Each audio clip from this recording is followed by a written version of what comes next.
Okay? Yep.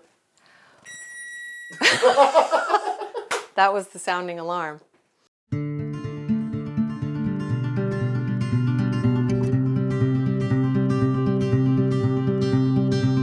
This cake is rich and delicious, and I like to make it a little bit more elegant by baking it in a fluted bundt pan. The first thing you're going to want to do is preheat your oven to 350. And then go ahead and prepare your pan so that it's ready and you're not messing with that at the last minute when you're trying to get your batter in there. And you just want to grease your pan thoroughly, especially if you have one of these fluted pans. This is an old-fashioned pan that I really love. And then let's go ahead with these dry ingredients.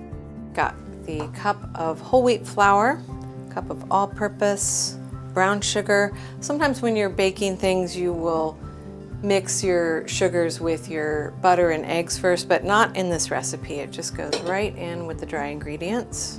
And then just whisk those to thoroughly combine. Farm fresh local eggs when I can get them. It's one thing that I really think makes a huge difference when you have fresh, as opposed to having traveled long distances and sat in a grocery store cooler for several days. There's nothing like farm fresh eggs. And then let's go ahead and do the bananas. Of course, you want very ripe bananas. I used to work at a food pantry and I would do recipes and nutrition education there. We always had overripe bananas, and I cannot tell you how many times people came up to me and said, "Hey, did you know that you can make banana bread with overripe bananas?" And I would just be like, "Really? You're kidding me."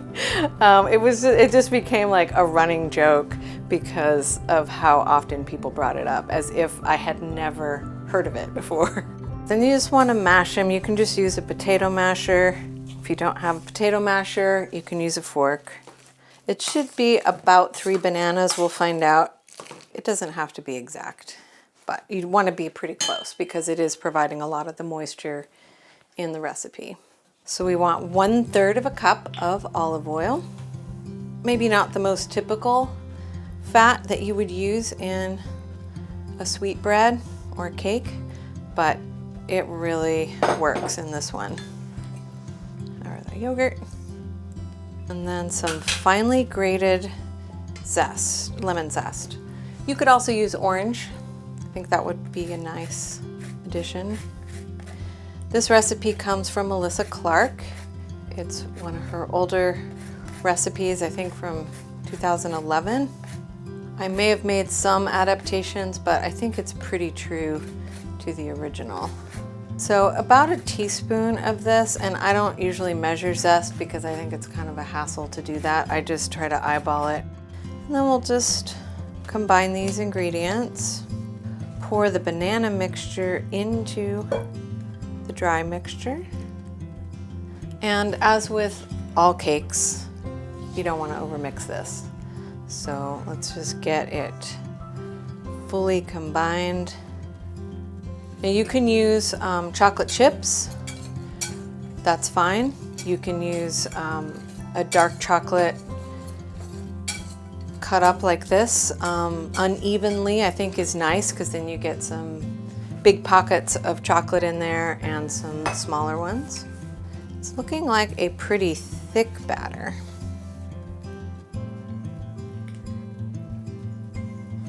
And it's ready to go in the oven.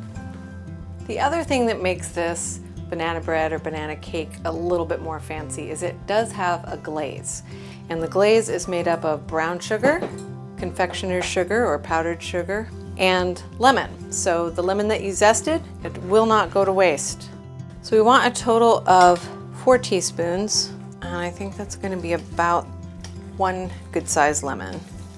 And then we want a 1/2 cup of each of the sugars. I really like the use of the brown sugar in this glaze. It's not really traditional texture, I don't think, for a glaze, but I think it works really nicely. All right, and then once you get that mixed up, you can just set this aside until it's ready to go on the cake. Let's check on that cake. So our olive oil banana cake, or banana bread, whatever you want to call it, is out of the oven and it is completely cool. Some glazes you want to add when the cake is hot, so it really like soaks in. This is really meant to kind of drape over the top of the cake. So we add it after it is completely cooled, and the sugar has dissolved more in this lemon juice mixture. And we're just gonna artistically drape it over the top and let it drizzle in the center and down the side. When you let this cake cool, also this crystallizes a little bit more and just has a little bit of a different look to it.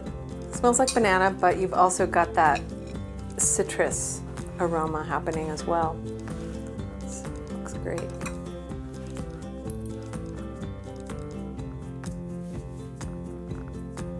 It's really flavorful. Got that banana coming through, little hints of chocolate throughout. Gives it a really decadent flavor that I don't really associate with banana bread. This is not a light and fluffy cake. Definitely has more of that texture of a banana bread, but I just think the flavors and the richness of it are distinctive. Great texture, great flavor. It's a wonderful cake. I hope you will try it. If you enjoyed our recipe today, please like and subscribe, and you can listen to our podcasts at eartheats.org or wherever you get your podcasts. Thanks for joining us. We'll see you next time.